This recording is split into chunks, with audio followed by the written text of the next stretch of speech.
അപ്പോൾ നമ്മുടെ എക്സ്പോയുടെ ബാക്കി കാഴ്ചകൾ കാണാം കേട്ടോ.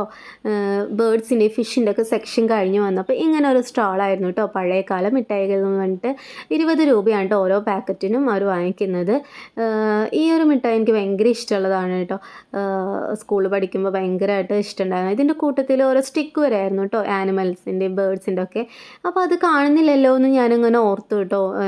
എന്നാൽ ഇപ്പോൾ പുതിയതായിട്ട് ഇറക്കുന്നതായിരിക്കും എന്ന് വിചാരിച്ചു.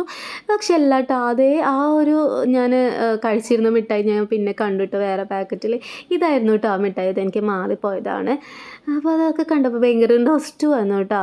പിന്നെ നമുക്ക് ഓരോരുത്തർക്കും ഇഷ്ടമുള്ളത് നമ്മൾ ഓരോ മിഠായികളും ഓരോ പാക്കറ്റൊക്കെ എടുത്തിട്ടു കേട്ടോ.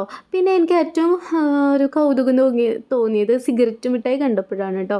ഞാൻ ആദ്യമായിട്ടാണ് കേട്ടോ ആ ഒരു മിഠായി കാണുന്നതും കഴിക്കാൻ വേണ്ടി പോകുന്നതും. അതിന് ഒരു അടി തന്നെയായിരുന്നു കേട്ടോ അവിടെ. എല്ലാവർക്കും അത് കഴിച്ചു നോക്കണം, എല്ലാവരും ഫസ്റ്റ് ആയിട്ടോ അത് ട്രൈ ചെയ്യാൻ വേണ്ടി പോകുന്നത്. അപ്പോൾ അതൊക്കെ വാങ്ങി നമ്മൾ അവിടുന്ന് ഇറങ്ങിയപ്പോൾ കുറേ കുട്ടികൾക്ക് കളിക്കാനുള്ള റൈഡ്സൊക്കെ ഉണ്ടായിരുന്നു.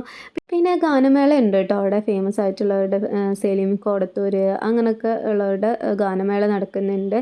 പിന്നെ കളിക്കണൊക്കെ കണ്ടാൽ നമ്മുടെ കുട്ടികൾ എന്തായാലും വെറുതെ വിടില്ലല്ലോ.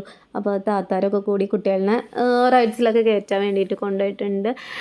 പിന്നെ ചെറിയ സ്റ്റാളൊക്കെ ഉണ്ട് കേട്ടോ, നമ്മുടെ ഫുഡ് സ്റ്റാളൊക്കെ ഉണ്ട്.